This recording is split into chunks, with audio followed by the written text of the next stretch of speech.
Raffi Ahmad merespons soal namanya yang disebut maju dalam calon kepala daerah Gubernur Jawa Tengah di pemilihan kepala daerah 2024. Suami Nagita Slavina ini menyebut dirinya akan fokus dan memberi dukungan penuh terhadap calon kepala daerah 2024. Raffi menyebut hingga saat ini ia belum dapat memberikan jawaban pasti soal dirinya maju ke pemilihan kepala daerah 2024. Menurutnya, ia belum mendapatkan ketenangan hati dan memantapkan diri untuk mendampingi Diko Ganinduto di Pilkada Gubernur Jawa Tengah. Perpolitikan, saya nggak pernah bilang nggak mau, nggak pernah never say, nggak pernah bilang nggak. Tapi mungkin sekarang saya masih berpikir aja untuk yang terbaiknya seperti apa, untuk menentukannya kemana. Kalau saya pasti sekarang ya lebih ke ini deh, lebih ke melihat dan mendukung teman-teman aja yang memang yang saya tahu niatnya baik untuk maju ke pemilihan kepala daerah. Sementara itu, mengenai sang istri, Nagita Slavina, yang diusulkan oleh Partai Kebangkitan Bangsa atau PKB sebagai calon wakil gubernur mendampingi Bobi Nasution di pemilihan Gubernur Sumatera Utara 2024. Raffi mengatakan, jika partai pimpinan Caimin itu belum membuka pembicaraan dengan dirinya dan juga Nagita Slavina terkait usulan tersebut. Namun ia menyebut jika politik adalah hal yang dinamis dan tidak menutup kemungkinan istrinya maju sebagai cawagup. Itu kan bisa menjadi salah satu aspirasi dari partainya ataupun apresiasi dari partainya, aspirasi dari masyarakat, apresiasi dan apresiasi dari masyarakat. Ya kita berterima kasih, tapi masih belum ada pembicaraan yang lebih lagi. Ya, aku juga sama Nagita belum bicara banyak, tapi kalau Nagita sih sama aku tipenya, dia tidak pernah bilang tidak. Tapi untuk sekarang ini kita pun masih berdoa yang terbaik aja. Lain lagi dengan komika asal Jakarta Utara, Marcel Widianto, di mana dirinya telah resmi diusung oleh Partai Gerindra untuk maju sebagai calon wakil wali kota Tangerang Selatan mendampingi Ahmad Riza Patria.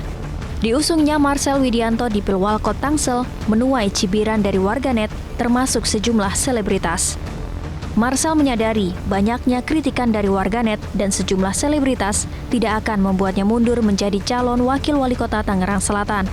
Marcel merasa Riza Patria bisa membantunya untuk membuktikan bahwa dirinya mampu belajar di dunia politik.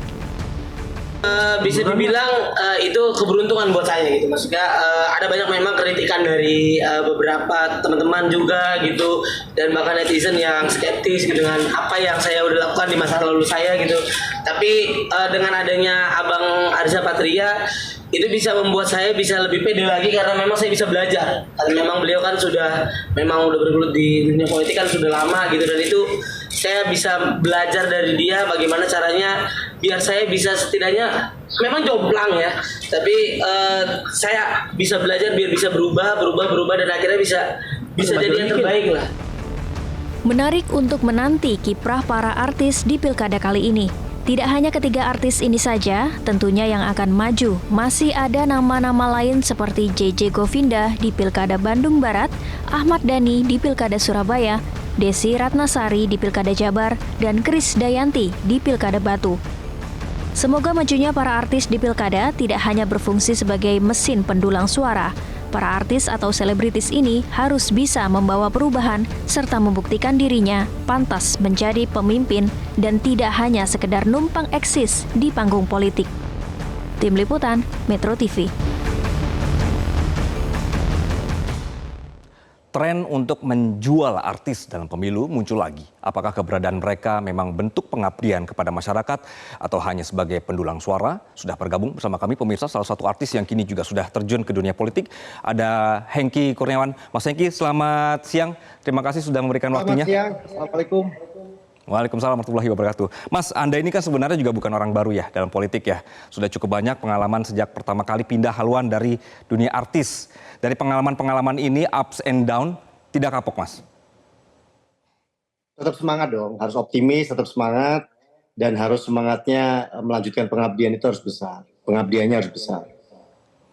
Oke, Mas, ini kan artis ini tentu mahir di dunia entertainment begitu. Apakah semudah itu men-switch dari dunia yang berbeda? Ke politik begitu ya? Ya. Ya, memang butuh proses ya. Kalau kita misalnya tiba-tiba dari keartisan, kemudian tidak ada bekal misalnya bergabung di partai politik, melaksanakan kerja-kerja politik, tentu ketika kita diberikan amanah, tentu menyulitkan diri kita sendiri. Ya. Tetapi saya pikir teman-teman artis ini juga memiliki kelebihan untuk cepat beradaptasi, cepat belajar. Tapi paling tidak pesan saya memang ilmu pemerintahan, teori-teori dalam kita mengeluarkan kebijakan itu harus dipelajari. Terutama misalnya ketika kita membuat program, bagaimana implementasi kebijakan kita itu terukur efektivitasnya. Nah itu harus paling tidak memahami teori dan tanggung jawab serta tugas ketika kita menjadi kepala daerah misalnya atau anggota legislatif gitu. Jadi memang harus ada bekal sih Mas, tidak kemudian ujuk-ujuk begitu ya.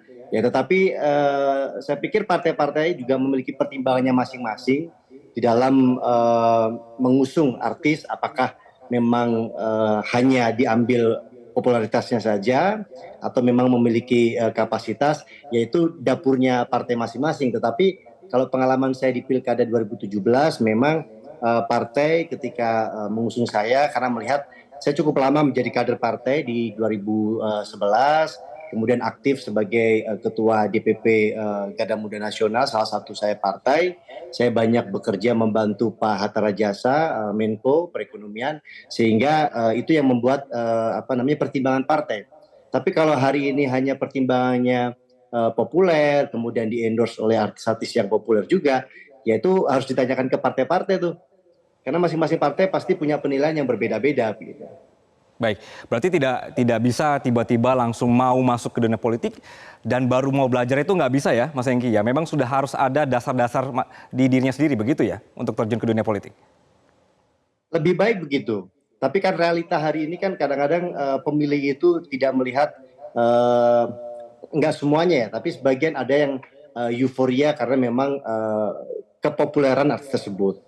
Tetapi juga di kalangan menengah ke atas misalnya pendidikannya lebih baik, itu mendengar atau ingin tahu apa yang ditawarkan calon kepala daerah kepada daerahnya, kepada masyarakatnya. Jadi memang realitanya memang seperti itu. Ada yang karena memang populer, kemudian mungkin sinetronnya rating bagus, dia perannya selalu baik. Ya itu memang pasarnya seperti itu. Tapi untuk menurut saya karena ini menyangkut hajat hidup orang banyak ya. Apalagi ketika kita menjadi kepala daerah itu kita harus membuat kebijakan yang pro rakyat, bagaimana kepala daerah itu kebijakannya membantu masyarakat. Ya saya pikir ilmu atau bekal di politik itu harus ada. Oke, harus ada ilmunya dulu lah begitu ya. Mas, kalau misalnya partai-partai akhirnya memang benar menggunakan artis-artis ini sebagai pendulang suara, namun sebenarnya mereka tidak bisa kerja begitu. Apakah ini sama saja tidak membohongi rakyat, Mas? Ya, pada akhirnya yang dirugikan adalah rakyat ya. Tapi seperti apa artis itu bisa kerja atau tidak, ya nanti waktu yang menjawab gitu. Jadi masyarakat yang akan bisa memberikan penilaian bagaimana kinerjanya dia dilihat dari tingkat kepuasan publiknya, kemudian bagaimana menyelesaikan masalah, paham nggak dengan masalah dan kebutuhan masyarakat di tempat dia memimpin. Saya rasa itu yang akan menjadi penilaian bagi si artis tersebut. Saya rasa ya masyarakat yang nanti akan menilai, sehingga di kedepannya apakah kemudian terpilih kembali, ya itu akan bisa mengukur tingkat keterampilan dia dalam memimpin suatu daerah, saya rasa. Baik, Mas Hengki ini adalah salah satu contoh bahwa dari artis kemudian memang paham dunianya dan juga bisa memimpin begitu. Mas, kasih tips kepada calon pemilih ya, bagaimana memilih memang artis ini beneran paham apa yang dia kerjakannya atau memang dia hanya ya sebagai ikon saja untuk pendulang suara? Ya yang pasti masyarakat harus tahu apa yang ditawarkan oleh calon kepala daerah. Bagaimana kepala daerah itu bisa memberikan solusi terhadap permasalahan-permasalahan yang ada. Kemudian bagaimana komitmennya ya, sang artis tersebut kepada daerah yang dia pimpin. Jadi paling penting untuk hari ini karena memang tantangan ke depan itu tidak mudah ya. Kita menghadapi misalnya kondisi perang yang kemudian menyebabkan sembako semakin naik, kemudian kelangkaan beras dan sebagainya. Nah harus dilihat komitmennya, kemudian bagaimana dia bisa memberikan solusi. Jadi lebih baik dilihat apa yang ditawarkan, cocok nggak dengan kebutuhan masyarakat gitu. Saya rasa itu tipsnya sih.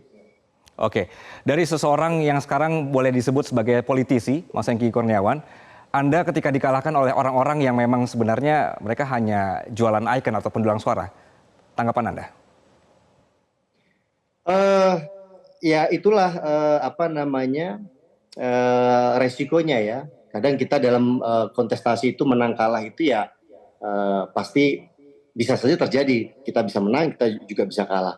Tetapi kalau saya ketika kalah misalnya karena memang politik uang dan lain sebagainya, ya buat saya ya realitanya seperti itu, tapi ya tidak mematahkan semangat karena saya ingin kita tuh jadi diawali dengan proses demokrasi yang baik, gitu. Oke, Mas Hengki juga Dan melihat kita bahwa ingin ada orang itu milih karena program kita, bukan karena uang yang kita berikan. Oke. Dan realitanya itu terjadi ketika kemarin misalnya di Pileg begitu ya, rekam jejak apa yang sudah kita tawarkan, program-program apa yang menurut saya sudah pro rakyat, tetapi memang kos politik yang cukup besar, apalagi di Pileg kemarin tuh saya pikir Pileg yang cukup brutal ya. Jadi kosnya itu kalau saya dengar dari teman-teman ternyata satu artis itu bisa menghabiskan di atas 10 miliar untuk menang di kontestasi Pileg. Saya rasa buat saya itu cukup mengagetkan gitu. Oke. Mas Hengki, terakhir Mas, Anda melihat ketika dari dunia artis ternyata juga tidak mulus-mulus juga ya, harus ada mahar, harus ada biaya-biaya lainnya begitu. Nah, kemarin memang melihat Mas, dari kalangan artis pun memang ada biaya-biaya itu. Kalau untuk Pileg sih enggak ya. Kalau untuk Pilkada tahun 2014 itu memang rata-rata ada seperti itu. Jadi jumlah kursi dikonversikan sekian, sehingga kalau kita perlunya 10 kursi berarti sekitar 5 miliar misalnya. Nah itu memang dulu seperti itu, tapi semakin ke sini saya melihat partai-partai ini juga semakin baik, betul-betul melihat bagaimana calon ini memiliki kapasitas, kemudian paling kita memang harus siap menyiapkan uang saksi, itu yang memang wajib ya. Tapi untuk mahar yang seperti tahun sebelumnya sepertinya enggak untuk saat ini.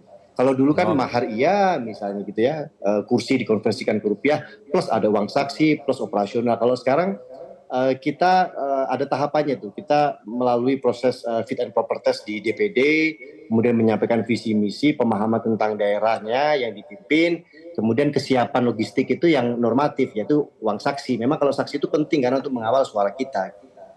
Oke, itulah yang akhirnya juga membuat Mas Hengki nggak kapok-kapok begitu di dunia politik ya Mas ya. Oke, Mas Hengki Kurniawan, terima kasih atas perspektif Anda di Metro Siang kali ini. Jelajahi cara baru mendapatkan informasi. Download Metro TV Extend sekarang.